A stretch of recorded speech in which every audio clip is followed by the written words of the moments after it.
Hello everybody, welcome to the next lecture. तो guys, इस lecture में अब हम कुछ और तरीके भी देखेंगे जिससे कि आप डेटा फ्रेम बना सकते हैं। इससे पहले वाले लेक्चर में आपने देखा कि हमने कैसे एक डेटा फ्रेम को डिक्शनरी से बनाया। हमने P D dot data frame के अंदर एक डिक्शनरी पास करी थी और उस डिक्शनरी के अंदर की वैल्यू पेयर्स थे। हर एक जो की वैल्यू पेयर था उसमें से जो की थी वो कॉलम का नाम था और जो वैल्यू थी वो उस कॉलम के अंदर आने वाले जितने भी अलग अलग रोज के वैल्यूज़ थी उनकी लिस्ट थी। ठीक है, लेकिन गाइस अब हम देखेंगे कि आप पैंडास डेटा फ्रेम को और भी बहुत सारे तरीकों से बना सकते हैं। जैसे कि आप किसी पैंडास डेटा फ्रेम को लिस्ट के थ्रू भी बना सकते हैं, आप नंपाई एरे के थ्रू भी बना सकते हैं। ओके, सो चलिए गाइस दोनों तरीके एक एक करके डिस्कस करते हैं। सबसे पहले हम एक पैंडास डेटा फ्रेम बनाने जा रहे हैं लिस्ट के थ्रू। ठीक है, तो गाइस हम एक डाटा फ्रेम का नाम ले लेते हैं डी एफ अनदर। ठीक है, और P D dot data frame. Okay, और हमने एक डाटा फ्रेम पहले भी बनाया था, एक डाटा फ्रेम अब आप बिल्कुल सेम टू सेम या उसी टाइप का आप यहाँ पे भी बना सकते हैं। बट गाइज यहाँ पे हम क्या करने वाले हैं, हम नेस्टेड लिस्ट लेने वाले हैं। तो डेटा इक्वल्स टू एक नेस्टेड लिस्ट हम लेने वाले हैं, यानी कि लिस्ट के अंदर लिस्ट। ठीक है, और गाइज इनमें से हर एक लिस्ट के अंदर डेटा फ्रेम की एक रो का डाटा होगा। ठीक है, तो जैसे मान लीजिए हम अपना एक और डाटा फ्रेम बनाना चाहते हैं जिसमें अलग अलग लोगों के नाम होंगे, वो किस कंट्री से हैं और कितनी एज है वो डालना चाहते हैं। तो गाइस अब हम इसके अंदर अलग अलग लिस्ट बनाएंगे जिसमें हर लिस्ट के अंदर एक पर्सन का डाटा होगा। जैसे मान लीजिए the name of the person is Jassi. ठीक है, और जो कंट्री है वो जर्मनी है। ठीक है, लेट्स से इट इज जर्मनी। जो एज है वो लेट्स से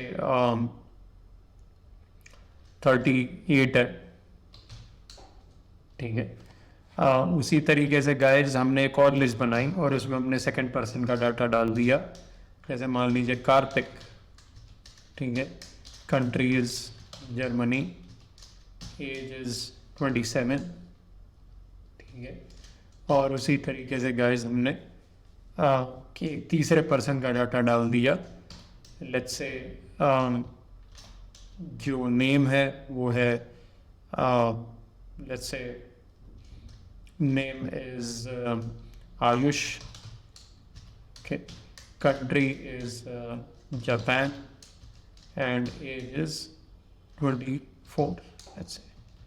ठीक है, तो गाइस अब होगा क्या कि ये जितना भी डाटा हमने अलग अलग लिस्ट में डाला है ये हमारे पैंडास डेटा फ्रेम की एक रो का डाटा बन जाएगा।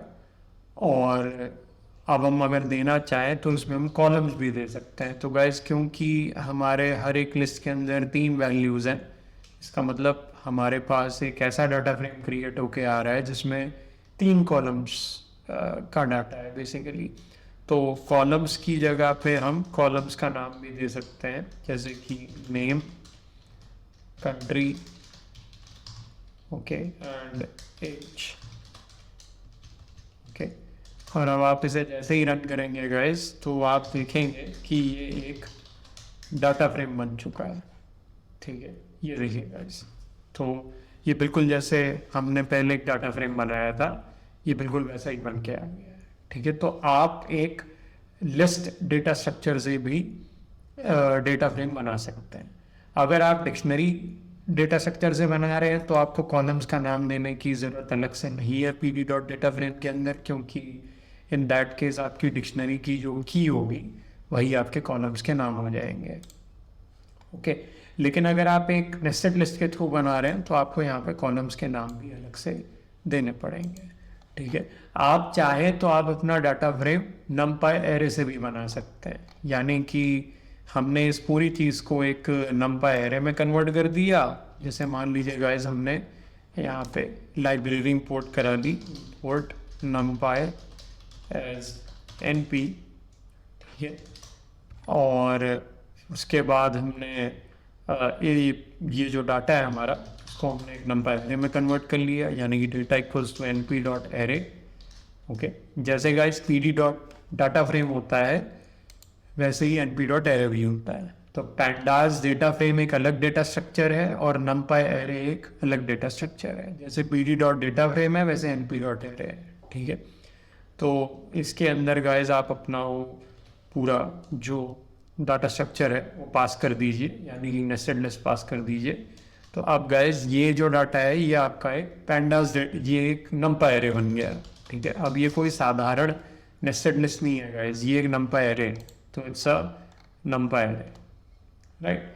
अब आप चाहें तो इस नमपाई एरे को भी आप पास करा करके एक डाटा फ्रेम बना सकते हैं। D F another equals to P D dot data frame data equals to data, या आप सिंपली अगर डेटा भी लिखना चाहें तो डेटा भी लिख सकते हैं, कॉमा कॉलम्स इक्वल्स टू, आप यहाँ पे नेम दे दीजिए, इसके अंदर आप कंट्री दे दीजिए और इसके अंदर आप एज दे दीजिए, ठीक है। ओके, तो गाइस अब आप देखेंगे कि ये भी बिल्कुल वैसे का वैसा ही same to same data frame बन के आ जाएगा, ठीक है। तो डाटा फ्रेम बनाने के कई तरीके हैं। आप डिक्शनरी से बना सकते हैं, आप नेस्टेड लिस्ट से बना सकते हैं, आप नंपाई एरे से बना सकते हैं। There are many ways guys, ठीक है। तो ये तरीके हैं डेटा फ्रेम बनाने के, कुछ optional ways. Okay, that's it for this lecture guys, thank you.